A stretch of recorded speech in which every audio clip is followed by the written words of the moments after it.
All right, here we go. We're going to answer the question. So question number 1, Doyle didn't want to write any more Sherlock Holmes stories after the first year because no one was buying Sherlock Holmes books. He thought the stories were not his best work.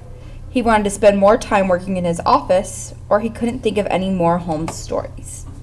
The answer to number 1 can be found on page 28. So we highlighted here that he thought the Holmes stories were second rate.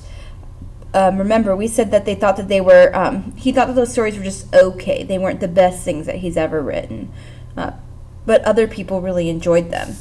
So that would mean our answer to number 1 would be letter B, that he thought they weren't his best work. We also know it's not A because it says that, he's still the world's famous detective, most famous detective. And he couldn't think of any more Holmes stories. He wrote so many Holmes stories, so that wouldn't be true either.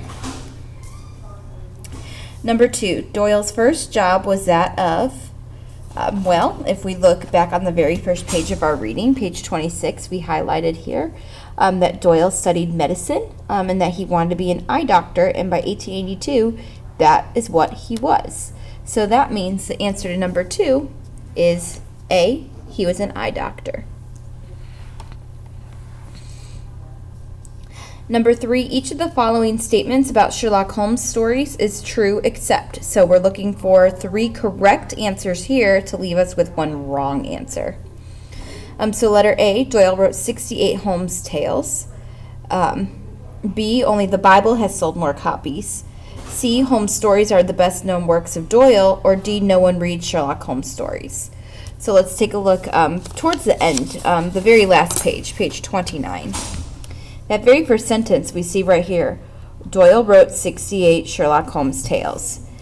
That eliminates letter A right here because that is true and we're looking for the wrong answer. We highlighted here that the Holmes stories are second only to those of the Bible. So Bible, number 1 seller, Holmes, number 2 seller.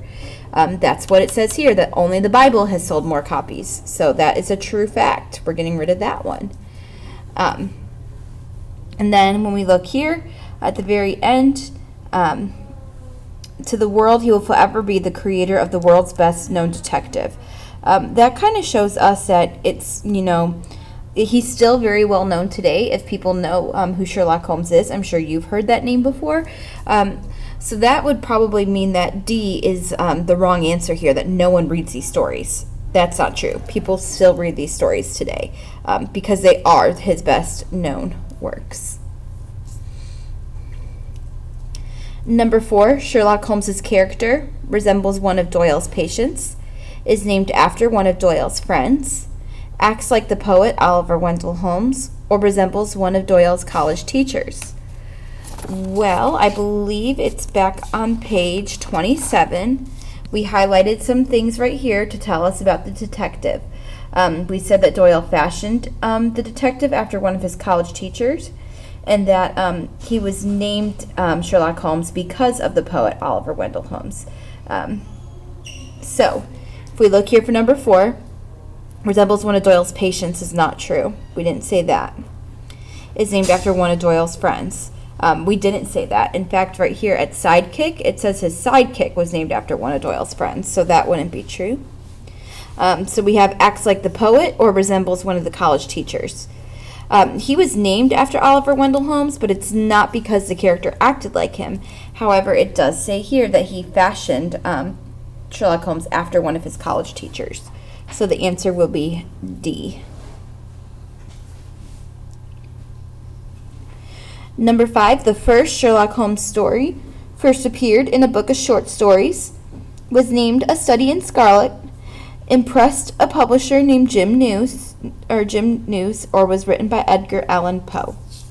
So, up here we circled George Nunez. Jim News is not George Nunez, so we can go ahead and cross out C. Those names are not the same. And here we have the title of the book circled, A Study in Scarlet. That was the very first one. So that gives us the answer right here for letter B. The first book was named A Study in Scarlet.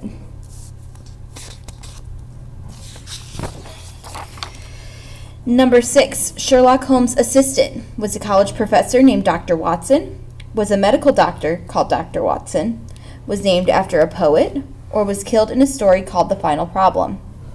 Well, named after a poet, we said already here that Sherlock Holmes was named after a poet, so we're going to cross out C. That would be Sherlock Holmes, not his assistant. Killed in a story called The Final Problem. If we go to The Final Problem over here, Holmes was killed, not his assistant, so that would not be true. That leaves us with, is he a college professor or a medical doctor? If we look here where we wrote sidekick, was a doctor with few patients, just like Doyle. So the answer is B. He was a medical doctor named Dr. Watson. Sherlock Holmes was brought back to life because fans, the Queen of England, and Doyle's mother asked for more Sherlock Holmes stories. Doyle missed writing Sherlock Holmes stories. Doyle needed the money he could make in selling stories, or Hollywood wanted to make a Sherlock Holmes movie.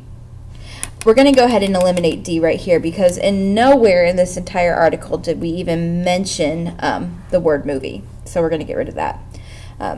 But we did circle the answer in our text on page 28. If you look down here, here's where he was killed, the final problem. The public was not happy. Fans, the Queen, and Doyle's mother insisted Holmes live again. So he finally brought him back because all of these people were begging for more Sherlock Holmes. 8, George Nunez was a banker, never liked Sherlock Holmes stories, was a magazine publisher who paid Doyle to write 2 years' worth of Sherlock Holmes stories, or was one of Doyle's favorite patients. Well, if we go back to our article where we circled George Nunez, we circled him up here and we circled him down here. Down here it says George Nunez read A Study in Scarlet in the magazine. He liked it. In fact, he asked Doyle to write more stories about Sherlock Holmes. He wanted one new story each month for a year. So that gives us 1 year's worth of stories here. When we turn the page, we see here that the first stories were bound into a book, and Nunez asked Doyle to write another year's worth. That would be 2 years of Sherlock Holmes. So that means the answer to number 8, they did not say he was a banker. He owned a magazine. Never liked Sherlock Holmes. If he's asking him to write about Sherlock Holmes, that means he likes him, I would assume. And it never said that he was one of Doyle's patients. The answer is C, was a magazine publisher who paid Doyle to write 2 years' worth of Sherlock Holmes stories. Number 9, Sir Arthur Conan Doyle became a rich and famous man, died poor and unknown, wrote nothing but Sherlock Holmes stories, or wrote stories because he did not get enough work as a lawyer. Well, when we looked earlier, we saw that he wasn't a lawyer. He was an eye doctor, so we can eliminate letter D. Wrote nothing but Sherlock Holmes stories. We looked back here and we saw that he wrote medieval romances, science fiction, political essays, religion. So that's not true. He wrote a lot of other things. So it's either that he died, he became a rich and famous man, or he died poor and unknown. Well, if we look here, he will forever be the creator of the world's best known detective. So he did not die poor and unknown. He became rich and a famous man. And then number 10, Sherlock Holmes stories, our teenage romance novels, are hard to find today, are detective tales, and never made Doyle much money. I don't even think we need to look back in the text for this one. We know they are not teenage romance novels. They are mysteries. Are hard to find today. If their sales are only second to the Bible, that means they're probably on every store shelf, so they're easy to find. Leaves us with detective tales or never made Doyle much money. Remember, we circled that he asked for £1,000. That's a lot of money, so they definitely made Doyle money. They are detective tales.